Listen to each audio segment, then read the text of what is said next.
Appendix 2. The Crippled Tiger, see page 178. The belief in the magic power of the lame animals and gods is spread over the whole world. The Chinese believe that the old Tofei is a bird with a human face and only one leg. During the summer he conceals himself, and only in winter he may be seen. The man who wears his feathers needs not to be afraid of the thunder. The bird Pi Fang has also a human face and only one leg. In his beak he carries fire. When Pi Fang comes, inflammations arise. The Diak in Borneo say that the rice bird formerly was beaten by the king of animals, and since that time has only one good developed leg.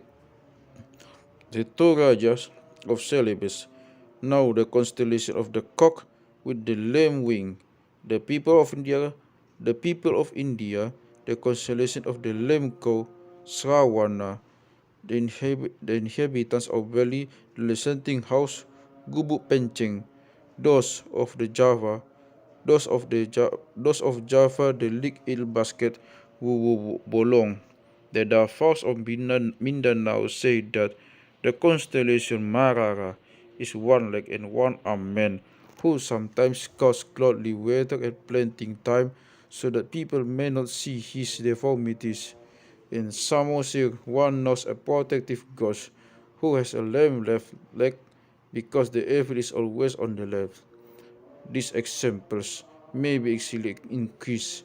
We will confine ourselves to a special aspect of this theme, which the crippled master smith.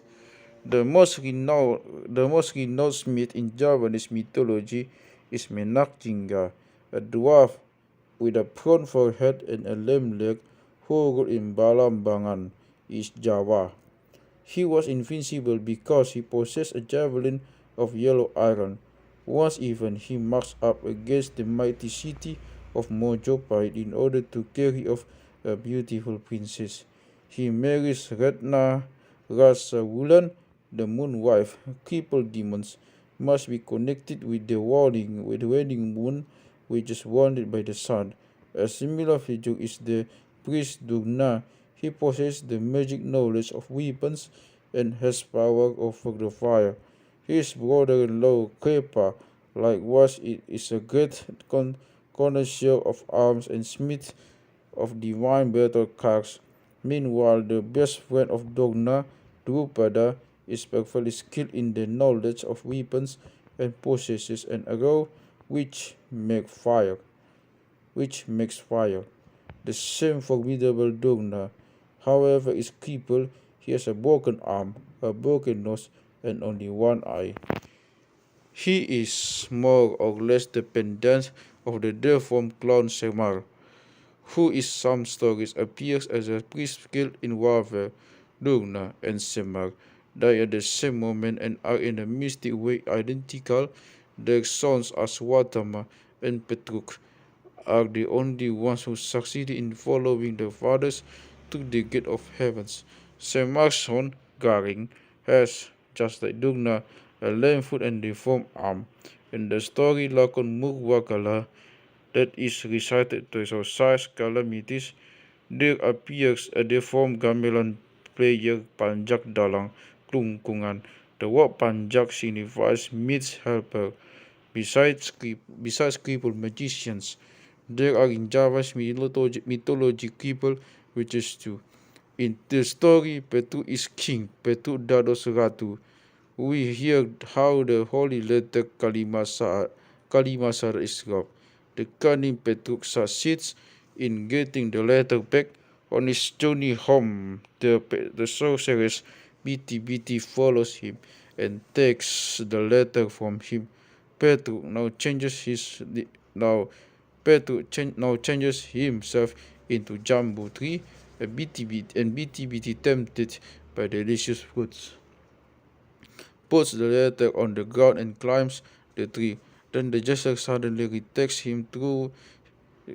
his true form, catches the letter, and runs away.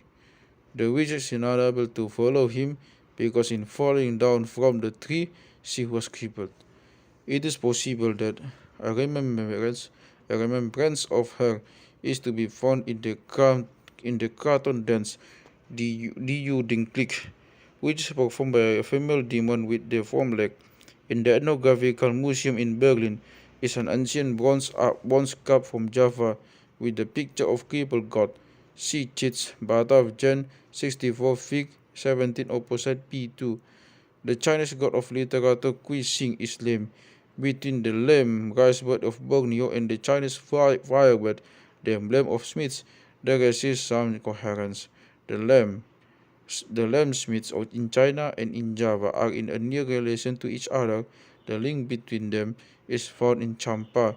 There are stories told about two demonic smiths who fought for Nai Bala, the moon wife and the protectress of the home, the pendant of the Javanese Nitowong.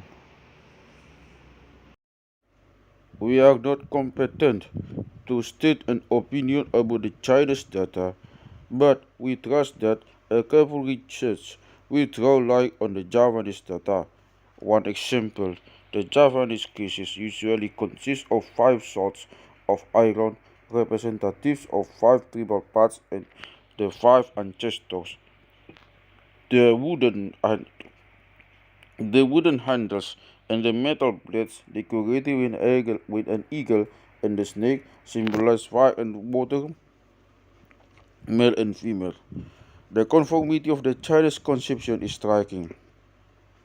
Before making a sword, the sword right has to unite himself with a woman, then he takes care that the elements fire and water are proportionately represented in the weapon. Une BNT précieuse que si le king que leur composante se composent parfaitement et si le cuivre l'était intimement combiné, combiné formant un symbole indissoluble. Granted. Resuming, we arrive at the following result. In Indonesian mythology, deer appear mutilated persons and animals. They possess magic powers. Mostly they are people blind with one eye or only with half a body. Often they are smiths or jesters. In Burmese mythology as a blind smith, originally they represented the demon of initiation or the sponsor of the candidates. The best known jester is Semar in Java. He is older than the world and more powerful and wiser than the gods. His character is very erotic. He inaugurates young people in the magic science of love. The most popular love amulets are called Semar Mesem, the smiling Semar. During some pilgrimages to the summits of volcanoes, one has to call on him and has to cut vulgar jokes, otherwise one will meet with an accident. Semar is the particular protector of the dynasties. He dwells in the crater of a volcano, the House of Spirits. His son Petu is lame. A legend narrates that he has been king for only one day. Formerly, in some parts of Java, one met during the planting of rice a statue of this jester and did homage to it as to a king. After one day, however, this statue has thrown away. This ceremony would make a rice field very fertile. Semar and Petu appear very often in the shadow play wayang at the end of a dramatic scene. They annihilate with their jokes and the black magic which is awakened by the drama. Sometimes they accompany the souls to the hereafter and are thus connected with the dead. In celebration, one narrates that a crippled smith keeps watch at the entrance of the land of the dead and stops all weak souls. In many Indonesian myths, there appears a half-human body. In Java, lalang si Jiling. In Samosir, si Aji Bahir, often the first being on earth, at the same time an initiator and an initiate. Like the lambsmith, he sometimes creates the world, but at the same time he suffers under this task. Only through his mutilation or death the plants, animals, etc. arise. The smith and the cloud are both aspects of the culture hero. Let us call. Let us call to mind also the one-eyed Volcanus, the crippled Hephaestus, the dwarf who fought the sword of Siegfried, etc.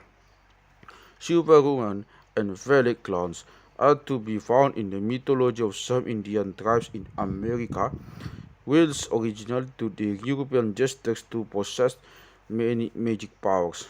King Carnival is not only similar to the mock kings of Java and Cambodia, but is also connected with the death and the resurrection of life. His festival is celebrated the return of the new year. His conflagration is nothing else than a fertile rite. A special study of the part of the cloud, his ethnology, would supply very interesting information. A variation of the mutilation is the scar of the forehead of the progenitor of Kalangs in Java. One remembers of the holy crocodile of Palembang with the scar of his head. Probably the scars are analogical remnants of mutilations which were inflicted on the boys during the initiation. For a moment, we shall return to the Chinese wirebird, the emblem of Smiths. Mr. Moons in Jogja possessed a prehistoric bronze axe whereon is represented this bird holding an axe, the symbol of fire in his beak. This piece must be connected with the culture of Dongson in Tongking. In Chinese mythology, birds are spoken of with 3 and more legs, and some bird is to be found in the stone birds images in nias, which are often provided with 4 legs.